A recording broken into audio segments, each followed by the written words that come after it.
ओम अज्ञानतिमिरान्धस्य ज्ञानाञ्जनशलाकया चक्षुरुन्मीलितं येन तस्मै श्रीगुरुवे नमः।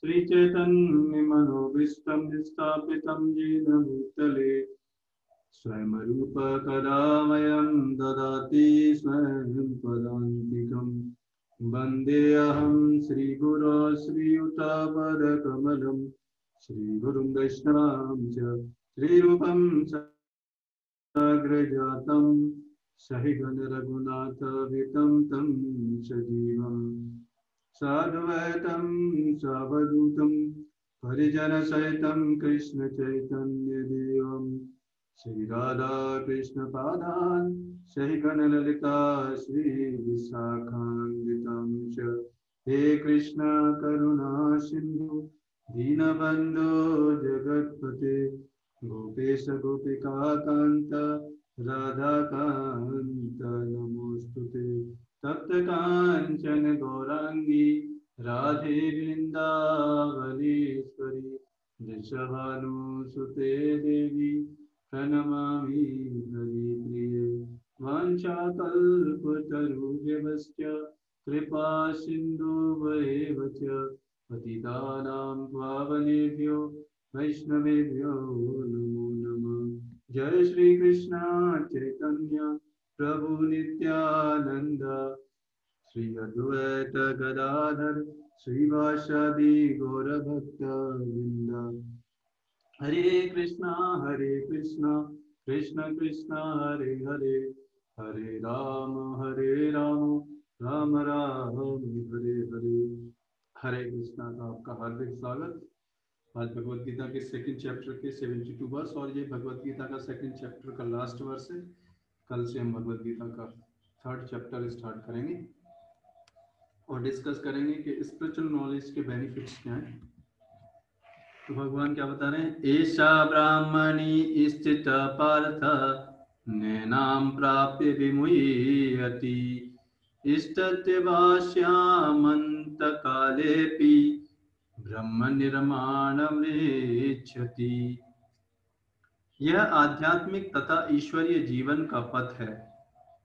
अभी जो बताया कितनी सारी चीजें पिछले श्लोकों में बताया, भगवान बता रहे कि ये भगवान को प्राप्त करने का पथ है, जिसे प्राप्त करके मनुष्य मोहित नहीं होता। अगर इस स्टेज पर आ जाता है व्यक्ति तो फिर उसको इस संसार का आकर्षण प्रभावित नहीं कर पाता। उसके लिए प्रयास की जरूरत है बस। यदि कोई जीवन के अंतिम समय में भी इस तरह स्थित हो तो वह भगवत धाम को प्राप्त करे होता है। अब देखो, भगवान ऐसा गारंटी ले रहे हैं कि अगर व्यक्ति की चेतना ऐसी हो जाए तो उसका निश्चित है वो भगवत धाम जाएगा इसी जीवन में। बट कुछ लोग प्रश्न करते हैं कि ठीक है, फिर हम मरते समय जब समय बचेगा तभी हम करें। तो वो लोगों की गलत फहमी है। उस समय चेतना एक सेकंड में डेवलप कर लेंगे ऐसा नहीं होता था। जिंदगी भर जो भी किया है वही उस समय याद आता है। इसलिए जिंदगी भर प्रैक्टिस करना चाहिए हमको है कि नहीं? तुरंत पता लग जाता है। मान लो अभी गाड़ी में बैठे हो, एकदम एक्सीडेंट होने वाला हो तो लगेगा मम्मी याद आएगी, मम्मी पापा याद आएंगे, भगवान नहीं याद आने वाले। क्यों? क्योंकि भगवान को याद ही नहीं किया। जो इस चेतना में ज्यादा हमने डाला है वही याद आते हैं।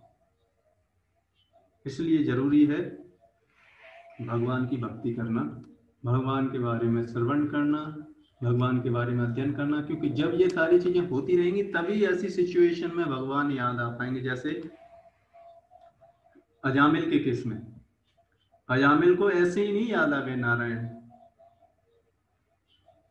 ऑल्दो उसके बेटे का नाम नारायण था, लेकिन लास्ट मोमेंट में उससे, क्योंकि स्टार्टिंग में उसने भक्ति की।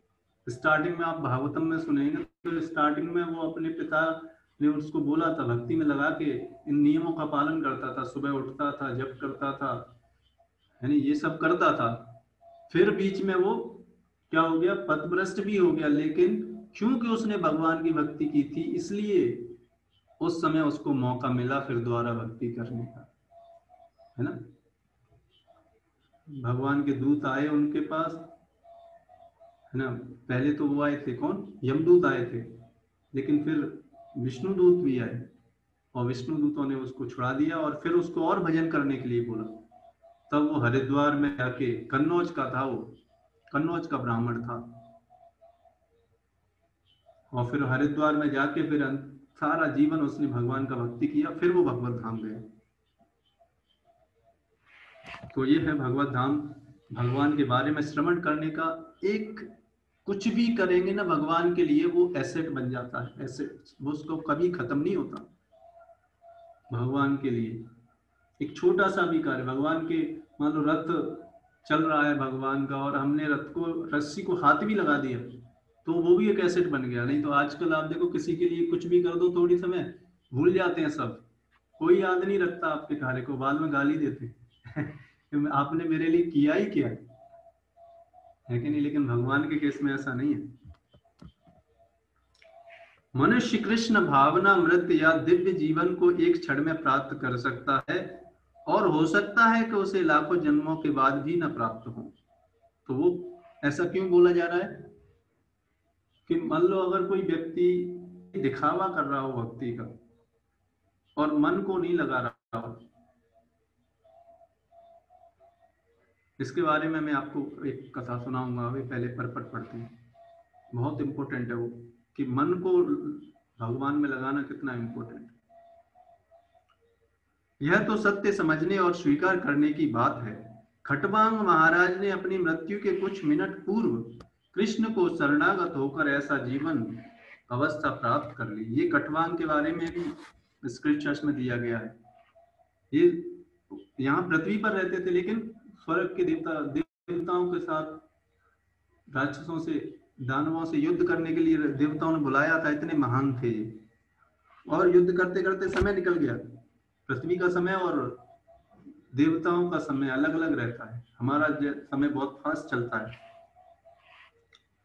तो वहां पे पता चला, तो उन्होंने क्या मांगना चाहते हो, खटवांग महाराज ने बोला कि देखो कितना समय बचा हुआ है, एक मुहूर्त, तो आप मुझे पृथ्वी पर छोड़ दो बस फटाफट और उन्होंने भगवान को शरणागत होकर ऐसा भक्ति किया कि वो भगवत धाम चले गए। निर्वाण का अर्थ है भौतिकवादी जीवन शैली का अंत। देखो निर्वाण का कल भी बताया था अर्थ, और आज भी यही बताया जा रहा है। क्या? भौतिकवादी जीवन मतलब भौतिक इंद्रिय तृप्ति की इच्छाओं का समापन। बौद्ध दर्शन के अनुसार इस भौतिक जीवन के पूरा होने पर केवल शून्य शेष रह जाता है। तो बौद्ध दर्शन में क्या बताया गया है, उसमें बताया गया है कि ये शरीर खत्म, सब कुछ खत्म। क्यों? भगवान बुद्ध तो भगवान के अवतार हैं। क्यों क्यों बताया उन्होंने? क्योंकि उस समय जो जनता थी वो इतना मांस भक्षण कर रही थी कि उन्हें समझ में ही नहीं आता था कुछ भी। इसलिए उनको इतना समझाने के लिए कि इतना तो करो, अहिंसा परमो धर्म, है कि नहीं। टाइम प्लेस सर्कमस्टांसेस के हिसाब से लोगों को क्या दी जाती है, इंस्ट्रक्शन दी जाती है, नहीं तो वो फॉलो नहीं कर पाएंगे। इसलिए फिर उसके बाद देखो, फिर उसके बाद फिर शंकराचार्य आए जिन्होंने बौद्ध धर्म का खंडन किया, है नहीं। और फिर और भी विष्णु स्वामी, रामानुजाचार्य, माधवाचार्य, ये सब आचार्य आए, और चैतन्य महाप्रभु स्वयं भगवान आए जिन्होंने अचिंत्य भेदाभेद फिलॉसफी को स्थापित किया, जो कि एब्सोल्यूट है भगवान के बारे में। और उसी के बारे में हम डिस्कस कर रहे हैं सब कुछ। वही चैतन्य महाप्रभु ने जो ज्ञान दिया है शास्त्रों के आधार पर, उसी के आधार पर ये सारे श्रील प्रभुपाद ने ये परपट्स में ये सारी चीजें वो बताई हैं। किंतु भगवत गीता की शिक्षा इससे भिन्न है। वास्तविक जीवन का शुभारंभ इस भौतिक जीवन के पूरा होने पर होता है नहीं। वास्तविक जीवन का शुभारंभ मतलब आध्यात्मिक जीवन का शुभारंभ की बात हो रही है। जब ये भौतिक जीवन खत्म हो जाएगा तभी तो आध्यात्मिक जीवन प्रारंभ होगा। स्थूल भौतिकवादी के लिए यह जानना पर्याप्त होगा कि इस भौतिक जीवन का अंत निश्चित है। तो ऐसा नहीं कि लोगों को पता नहीं, सबको पता है कि ये भौतिक जीवन खत्म होएगा, लेकिन फिर भी क्या है, लोग इसकी तैयारी, क्यों? क्योंकि वो उसको महत्वपूर्ण नहीं समझते, और फिर मृत्यु पर्यंत क्या होता है, कष्ट में अपना जीवन त्यागते हैं, और अगला जीवन फिर इसी 84 लाख ऑफ स्पीसीज में से कोई भी स्पीसीज मिल जाती है। लेकिन इस जीवन का अंत होने से पूर्व यदि कोई कृष्ण भावना भावित हो जाए तो उसे तुरंत ब्रह्म निर्माण अवस्था प्राप्त हो जाती है। अगर उसकी चेतना कृष्ण कॉन्शियस हो जाए तो उसने सब कुछ अचीव कर लिया। भगवत धाम तथा भगवत भक्ति के बीच कोई अंतर नहीं है, क्योंकि दोनों चरम पद है। अतः भगवान की दिव्य प्रेमा भक्ति में व्यस्त रहने का अर्थ है भगवत धाम को प्राप्त करना। इसलिए बताया जाता है कि अगर हम इस संसार में रहते हुए भी भगवान की भक्ति कर रहे हैं तो भी हम क्या है, तो भी हमको कोई चीज प्रभावित नहीं करेगी, वो भी भगवत धाम में रहना ही के समान है, क्योंकि वहां पर भी हम क्या करेंगे, भगवान की सेवा करेंगे। भौतिक जगत में इंद्रिय तृप्ति विषयक कार्य होते हैं और आध्यात्मिक जगत में कृष्ण भावना मृत विषयक कार्य होते हैं। इतना अंतर है बस। इसी जीवन में ही कृष्ण भावना मृत की प्राप्ति तत्काल ब्रह्म प्राप्ति जैसी है, और जो कृष्ण भावना मृत में स्थित होता है वह निश्चित रूप से पहले ही भगवत धाम में प्रवेश कर चुका होता है।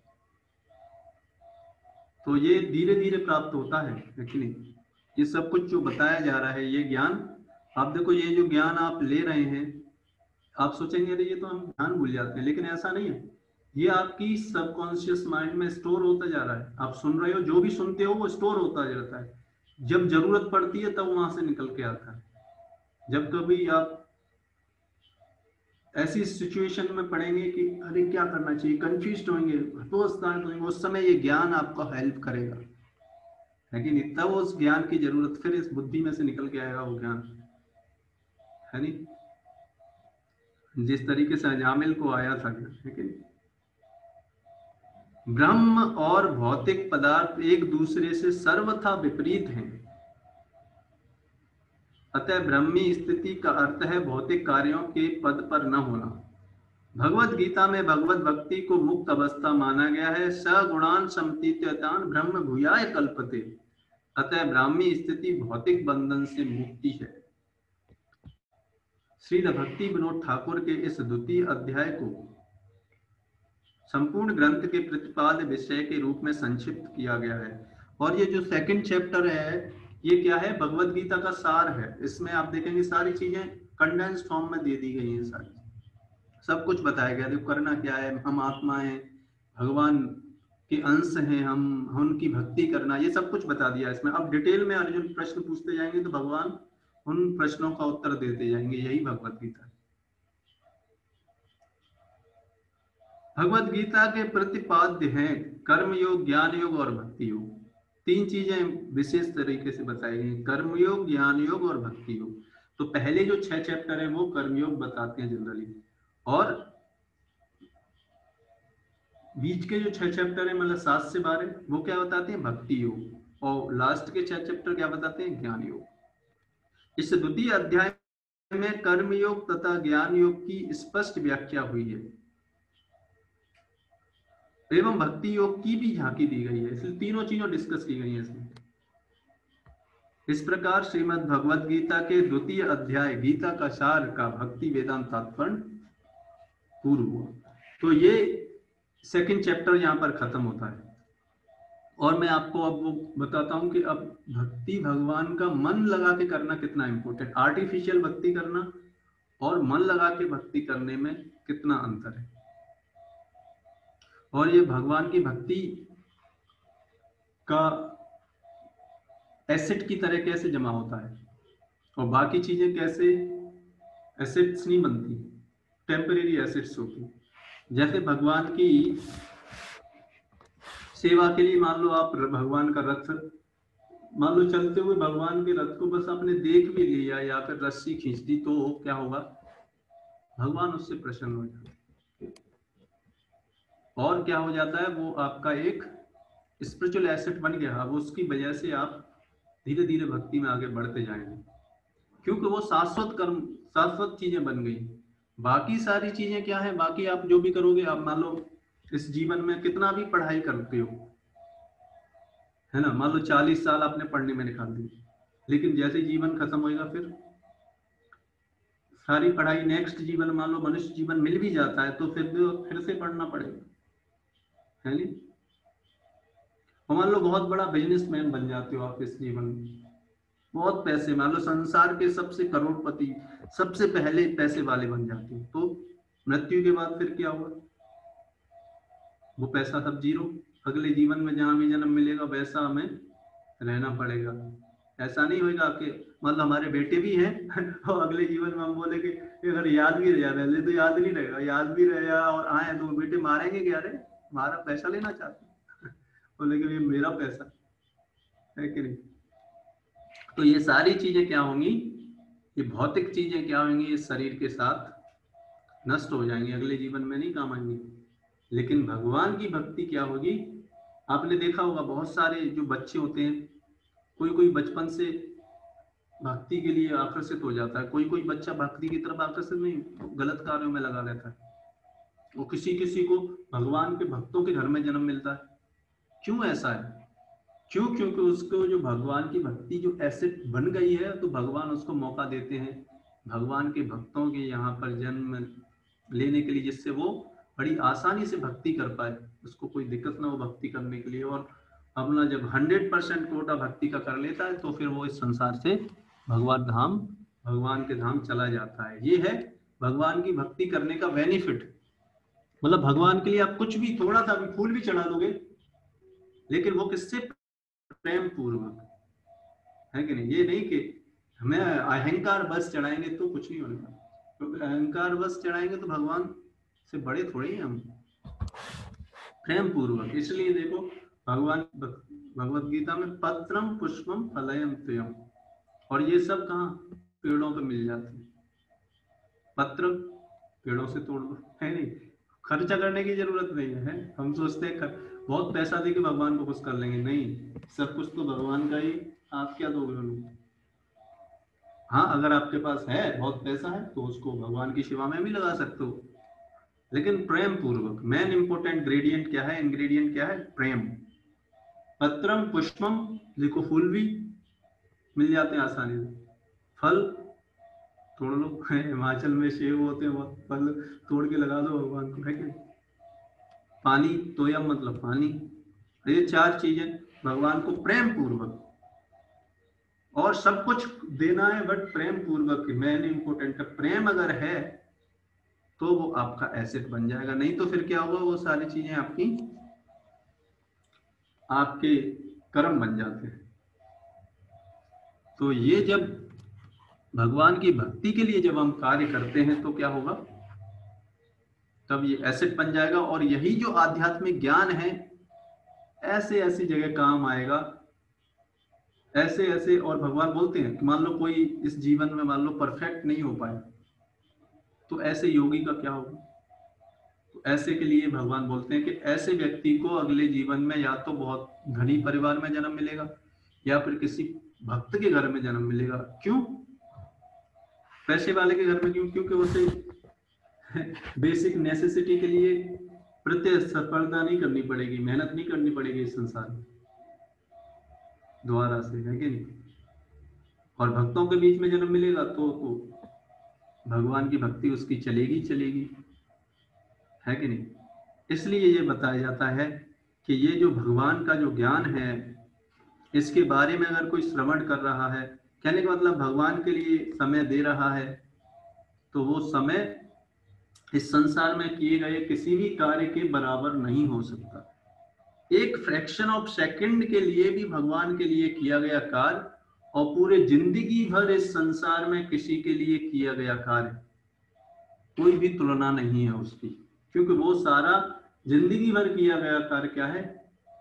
सब क्षणिक है। और भगवान के लिए एक फ्रैक्शन ऑफ सेकंड के लिए किया गया कार्य क्या है? शाश्वत है। इसलिए क्या है, इसकी तुलना इस संसार में किसी से नहीं की जाती। इसीलिए देखो, ये जो ज्ञान है, ये जो भक्ति है, इसका मूल्य कोई व्यक्ति चुका नहीं सकता। कोई सोचे कि अरे हम ये ज्ञान कोई दे रहा है, उसके बदले में कुछ दक्षिणा दे देंगे, दक्षिणा से उसका कोई ऋण नहीं चुकाया, अऋण हो सकता है, कभी भी इसका मूल्य नहीं चुकाया जा सकता। इसलिए हमको इस भगवान के इस ज्ञान का, है ना, भगवान की भक्ति का महत्व समझना चाहिए। अब समस्या ये हो जाती है, हम अपने जीवन में जिन कार्यों में लगे रहते हैं, जिसमें हम जितना समय दे रहे होते हैं वही महत्वपूर्ण लगने लगता है ना। अब देखो, जब हम छोटे बच्चे थे तो बचपन में क्या हम खेलने कूदने में लगे रहते थे, तो उस समय क्या लगता था, बस खेलना कूदना ही हमारे लिए इम्पोर्टेंट है, बस और कुछ नहीं नजर आता था, है कि नहीं। और जब व्यक्ति की शादी हो जाती है तो फिर, या लविंग अफेयर्स में पड़ जाता है, तो फिर उसके लिए प्रेमी के लिए प्रेमिका, प्रेमिका के लिए प्रेमी, बस और कुछ नजर नहीं आता उसको, संसार वही इंपॉर्टेंट लगने लगता है। और बचपन में जो खेलना था वो भी भूल जाता है कि नहीं? तो क्योंकि जितना इतना समय स्पेंड किया ना उसने इसके। उसी तरीके से अगर हम जितना समय भगवान के साथ स्पेंड करेंगे मन लगाकर, है ये कि नहीं, दिखावा नहीं कर सकते। दिखावा एक दिन कर लोगे, 2 दिन कर लोगे, 3 दिन, चौथे दिन फिर भाग जाओगे। दिखावा नहीं किया जा सकता, है कि नहीं। तो जब हम भगवान की भक्ति के लिए जितना समय निकालेंगे, फिर क्या हुआ, जितना समय देंगे तो फिर भगवान भी हमारी लाइफ में इंपॉर्टेंट हो जाएंगे। आप देखो, ऐसे बहुत सारे उदाहरण हैं। आप देखो इस्कॉन में कितने सारे भक्त हैं, उनका एक समय, एक सेकंड भी फालतू बर्बाद नहीं होता, भगवान की सेवा में लगा रहता है। क्यों? क्योंकि उनके लिए महत्वपूर्ण क्या है, भगवान, है नहीं। जो जिंदगी में जिसके लिए जो महत्वपूर्ण समझता है उसके लिए वो समय और अदर समय निकालेगा, ऐसा हो ही नहीं सकता। अगर वो, और दूसरा प्रूफ, दूसरा ऐसे समझ सकते हैं कि अगर वो किसी के लिए समय निकल रहा है तो उसके लिए वो महत्वपूर्ण चीज है कि नहीं? तो उसी तरीके से अगर हम भगवान को अपने जीवन में क्या करेंगे, महत्वपूर्ण समझेंगे, तो उनके लिए समय निकालेंगे, कि जो फायदा है इस ज्ञान का, भगवान की भक्ति का, वो हम इस शाश्वत ज्ञान का हम फायदा उठा सकते हैं। यहाँ पे खत्म होता है। तो फिर कल हम इस सेशन को यहाँ पर यहीं पे विराम करते हैं। और भी जानना चाहते हैं तो हमारा ग्रुप है जर्नी ऑफ सेल्फ डिस्कवरी, उस पर आप ज्वाइन कर सकते हैं और भी इस तरीके के सेशंस में आने के लिए, फिर और पर्सनल गाइडेंस के लिए, उसमें और ज़्यादा आप समझ सकते हैं इन सारी चीज़ों से, है ना। तो इस तरीके से हम इसको, आज के सेशन को हम यहीं पे विराम देते हैं।